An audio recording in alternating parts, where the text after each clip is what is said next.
Memorials of a Tour in Scotland 1803-15. The Blind Highland Boy, a tale told by the fireside after returning to the Vale of Grasmere. William Wordsworth. Now we are tired of boisterous joy, have romped enough, my little boy.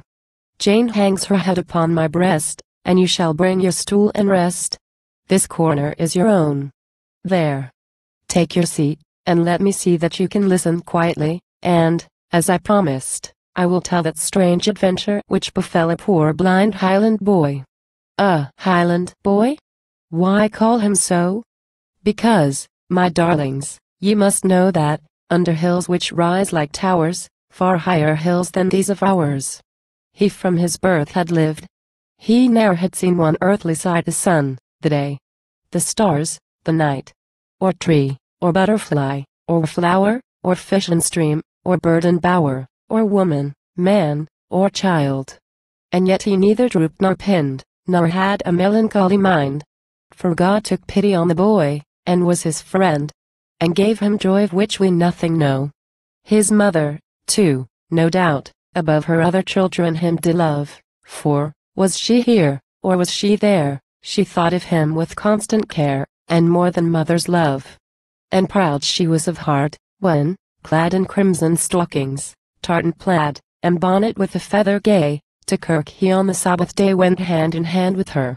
A dog too, had he, not for need, but one to play with and to feed, which would have led him, if bereft of company or friends, and left without a better guide. And then the bagpipes he could blow, and thus from house to house would go, and all were pleased to hear and see, for none made sweeter melody than did the poor blind boy.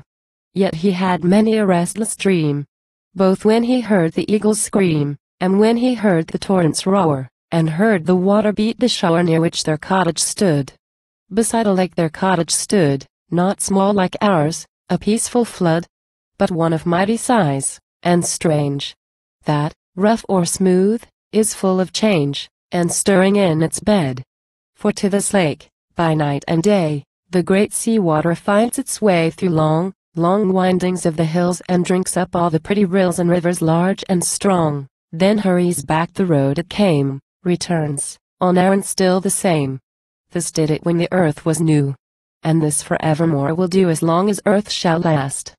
And, with the coming of the tide, come boats and ships that safely ride between the woods and lofty rocks, and to the shepherds with their flocks bring tales of distant lands.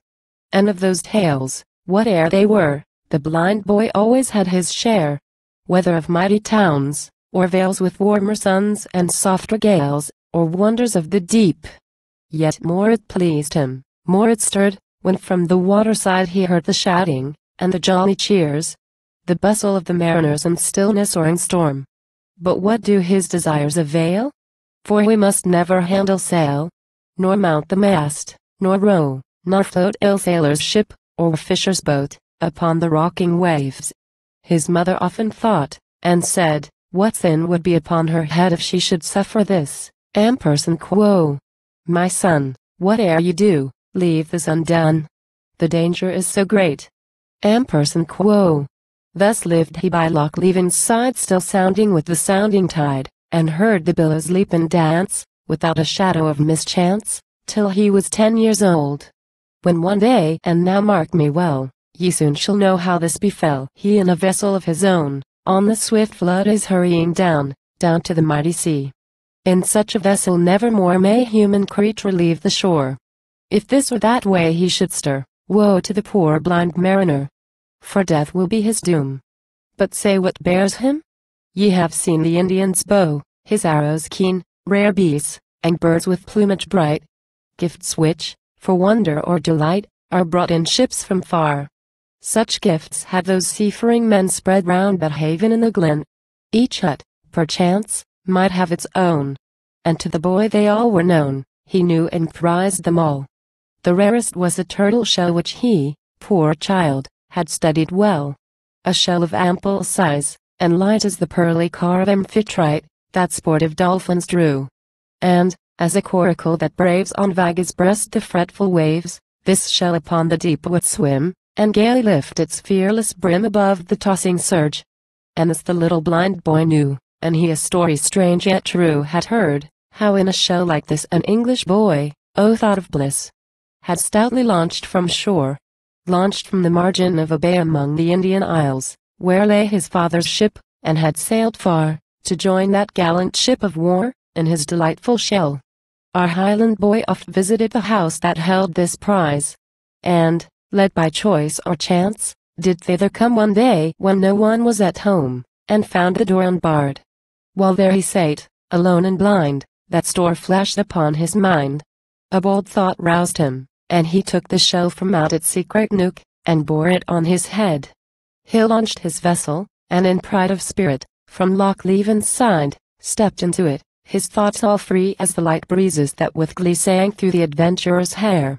While he stood upon his feet, he felt the motion, took his seat. Still better pleased as more and more the tide retreated from the shore, and sucked him in. And there he is in face of heaven. How rapidly the child is driven. The fourth part of a mile, I ween, he thus had gone, ere he was seen by any human eye. But when he was first seen, oh me what shrieking and what misery! For many saw. Among the rest his mother, she who loved him best, she saw her poor blind boy. But for the child, the sightless boy, it is the triumph of his joy. The bravest traveler in balloon, mounting as if to reach the moon, was never half so blessed. And let him go his way, alone, and innocent, and gay. For, if good angels love to wait on the forlorn unfortunate, this child will take no harm. But now the passionate lament, which from the crowd on shore was sent, the cries which broke from old and young in Gaelic, or the English tongue, are stifled, all is still. And quickly with the silent crew a boat is ready to pursue. And from the shore their course they take, and swiftly down the running lake they follow the blind boy. But soon they move with softer pace. So have ye seen the fowler chase on Grasmere's clear unruffled breast a youngling of the wild duck's nest with deftly lifted oar? Or as the wily sailors crept to seas while on the deep it slept, the hapless creature which did dwell every while within the dancing shell, they steal upon their prey. With sound the least that can be made, they follow, more and more afraid, more cautious as they draw more near. But in his darkness he can hear, and guesses their intent. Ampersand quo. Lega, Legland quo. He then cried out, Ampersand quo. Lega, Legland quo. With eager shout. Thus did he cry, and thus did pray, and what he meant was, Ampersand quo. Keep away, and leave me to myself. Ampersand quo. Alas! And when he felt their hands, you've often heard of magic wands, that with a motion overthrow a palace of the proudest show, or melt it into air, so all his dreams, that inward light with which his soul had shone so bright, all vanished. 'Twas a heartfelt cross to him, a heavy, bitter loss, as he had ever known. But hark! A gratulating voice, with which the very hills rejoice, 'tis from the crowd, who tremblingly have watched the event, and now can see that he is safe at last. And then, when he was brought to land, full sure they were a happy band, which, gathering round, did on the banks of that great water give God thanks, and welcomed the poor child. And in the general joy of heart the blind boy's little dog took part. He leapt about, and oft did kiss his master's hands in sign of bliss, with sound like lamentation. But most of all, his mother dear, she who had fainted with her fear, rejoiced when waking she espies the child. When she can trust her eyes, and touches the blind boy. She led him home, and wept amain, when he was in the house again, tears flowed in torrents from her eyes. She kissed him, how could she chastise? She was too happy far. Thus, after he had fondly braved the perilous deep, the boy was saved. And, though his fancies had been wild, yet he was pleased and reconciled to live in peace on shore.